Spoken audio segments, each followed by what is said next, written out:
பசங்களோட ஏக்கம் எப்படி இருக்கும்னு தெரியுமா? எல்லாருக்காகவும் அவங்க இருப்பாங்க. ஆனால் அவங்களுக்குன்னு எதிர்பார்க்கும் போது யாரும் இருக்க மாட்டாங்க. எல்லாரையும் சிரிக்க வைக்க அவங்களுக்கு தெரியும். ஆனால் அவங்க சிரிப்பு எப்படி இருக்குன்றது அவங்களுக்கே தெரியாது. சுற்றி இருக்கிற எல்லாரோட தனிமையை போக்க தெரிஞ்ச அவங்களுக்கு தனக்குள்ளே நடக்கிற போராட்டத்துக்கு பதிலே இல்லாமல் வாழ்ந்துட்டுருப்பாங்க.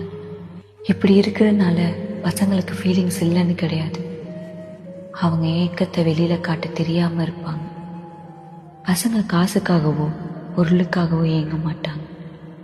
தனக்குள்ளே நடக்கிற போராட்டத்தை யாராவது புரிஞ்சிக்க மாட்டாங்களான்னு தான் ஏங்குவாங்க. இப்படி எதிர்பார்க்குற ஒவ்வொரு விஷயத்துலையும் பசங்களுக்கு கிடைக்கிற பரிசு என்ன தெரியுமா? ஏமாற்றம்.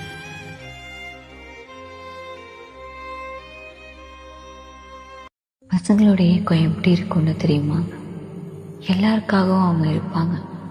ஆனால் அவங்களுக்குன்னு எதிர்பார்க்கும் போது யாரும் இருக்க மாட்டாங்க. எல்லாரையும் சிரிக்க வைக்க அவங்களுக்கு தெரியும். ஆனால் அவங்க சிரிப்பு எப்படி இருக்குன்றது அவங்களுக்கே தெரியாது. சுற்றி இருக்கிற எல்லாரோட தனிமையை போக்க தெரிஞ்ச அவங்களுக்கு தனக்குள்ளே நடக்கிற போராட்டத்துக்கு பதிலே இல்லாமல் வாழ்ந்துட்டுருப்பாங்க. இப்படி இருக்கிறதுனால பசங்களுக்கு ஃபீலிங்ஸ் இல்லைன்னு கிடையாது. அவங்க ஏக்கத்தை வெளியில் காட்ட தெரியாமல் இருப்பாங்க. பசங்க காசுக்காகவோ பொருளுக்காகவோ ஏங்க மாட்டாங்க. தனக்குள்ளே நடக்கிற போராட்டத்தை யாராவது புரிஞ்சிக்க மாட்டாங்களான்னு தான் ஏங்குவாங்க. இப்படி எதிர்பார்க்குற ஒவ்வொரு விஷயத்துலையும் பசங்களுக்கு கிடைக்கிற பரிசு என்ன தெரியுமா? ஏமாற்றம்.